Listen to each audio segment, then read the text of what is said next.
Ghassan Hitto, the Syrian-American former Texas IT executive who's just been appointed the first interim Prime Minister of the Syrian opposition.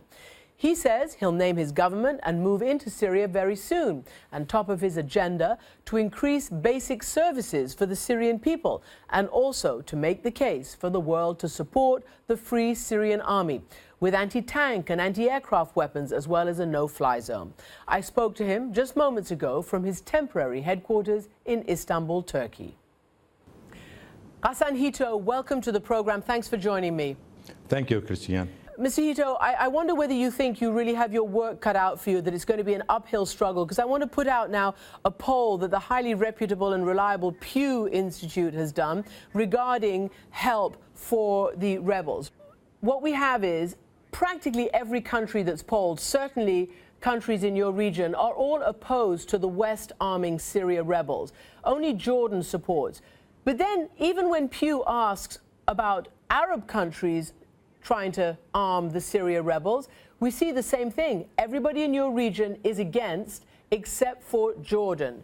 How do you account for that, and what are you going to do to persuade them that you actually do need these weapons?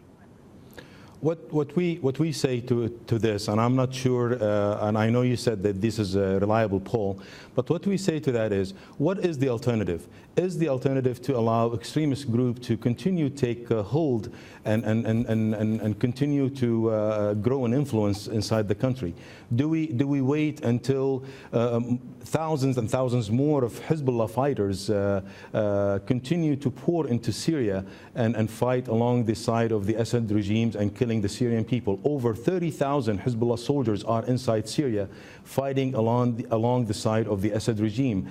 7,000 alone are in Al-Qusayr near Homs. Do we wait for more Iranian soldiers and Iranian influence in the region? We tell our friends, Arab friends and non-Arab friends and our Western friends to look at these things very closely. The interim government is the alternative, is the solution to bring order into Syria.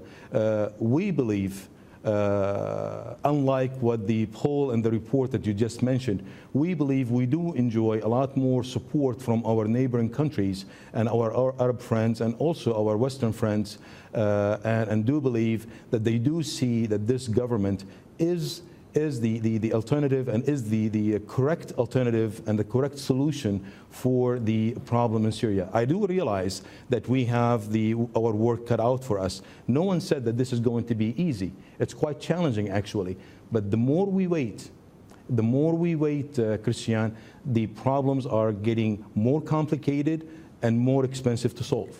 You mentioned Hezbollah, and you said 30,000 fighters, which is obviously a lot of people. As you know, the Israelis this weekend bombed what they said were military installations in order to prevent advanced weapons moving from Iran through Damascus to Hezbollah. That must be something you approve of, then? Absolutely not. The Assad regime and its brutality has allowed these foreign elements to intervene inside Syria. The intervention of Hezbollah and these fighters, the presence of Hezbollah fighters inside Syria and the presence of Iranians fighters and experts in Syria have allowed Israeli to go with these strikes. We do not approve of any intervention that causes the loss of the Syrian people. All right, I hear you on that. In terms of foreign fighters, as you know, the opposition has been criticized and tainted by the view that a lot of jihadi, fundamentalists, extremists, Al-Qaeda affiliated, so-called bad actors have really joined the fight. And not only that, are probably doing the best fighting. And not only that, probably if the rebels' so-called opposition manages even to win in the end, who on earth is going to be the victor? Nobody wants to see an extremist Syria. Isn't that something really difficult for you now? How are you going to, how does the opposition prevent a free Syria, as you would call it, from being a headquarters for Al-Qaeda? Look, Christiane, the Syrian people are known for being moderate. They're known for rejecting any type of foreign ideology, any type of ideology that enforces its ideas on the people. Syrian people are known for being entrepreneurs. They are ready to go back and carry on with their normal lives. When this government is ratified by the Syrian coalition and is on the ground and bringing order to the life of the Syrian people, we believe that all of the Syrians will join ranks with this government, because that's what they're looking for. I don't think, and I don't believe, that the Syrian people are interested in foreign fighters and Al-Qaeda bringing its ideology into Syria. This is something that is totally foreign to the Syrian people, and it will be rejected. Okay, how do you reject it? We must remain. They're there. How do you reject it and get rid of it once the battle is over? Look at Libya right now, Mr. Hitto.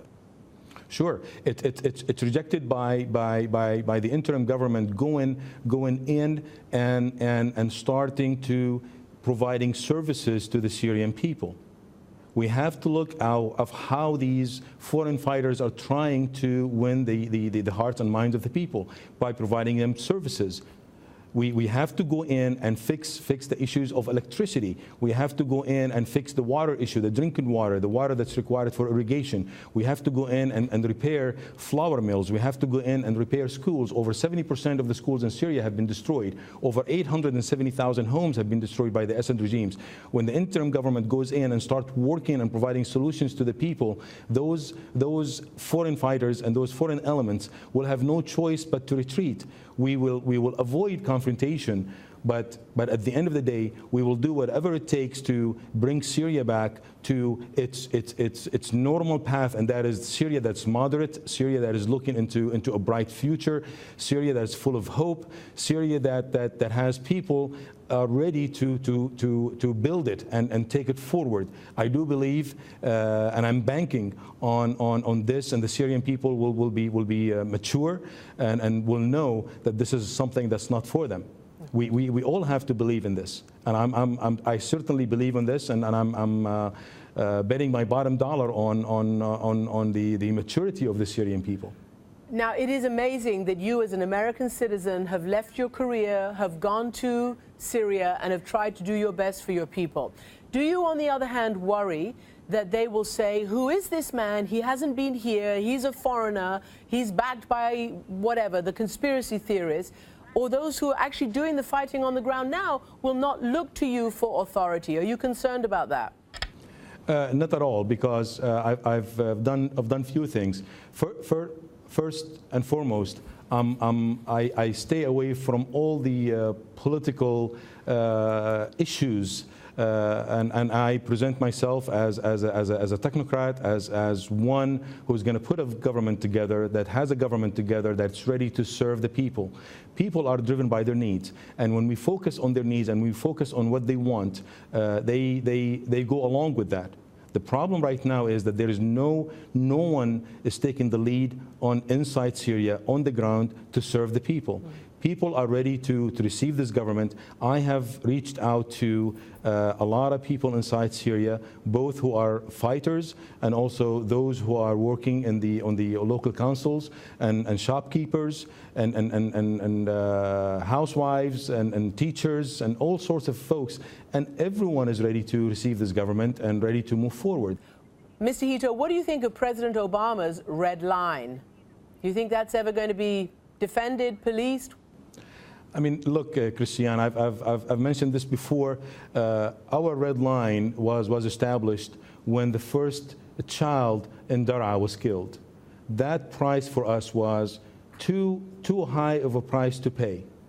Waiting for this red line and waiting for another red line and another line of a different color is just waiting too long. I think waiting for something or continue to wait of doing nothing, it's going to cause more and more loss of lives. It's going to cause us to cause our work to be far more difficult than what it already is. we need to take action. We need to help the Free Syrian Army under the leadership of the SMC.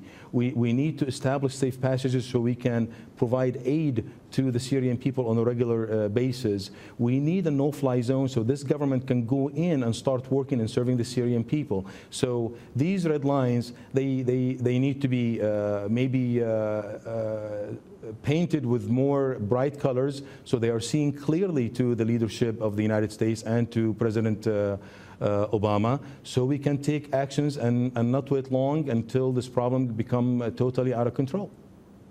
Mr. Hitto, thank you very much indeed for joining me. Thank you, Christiane.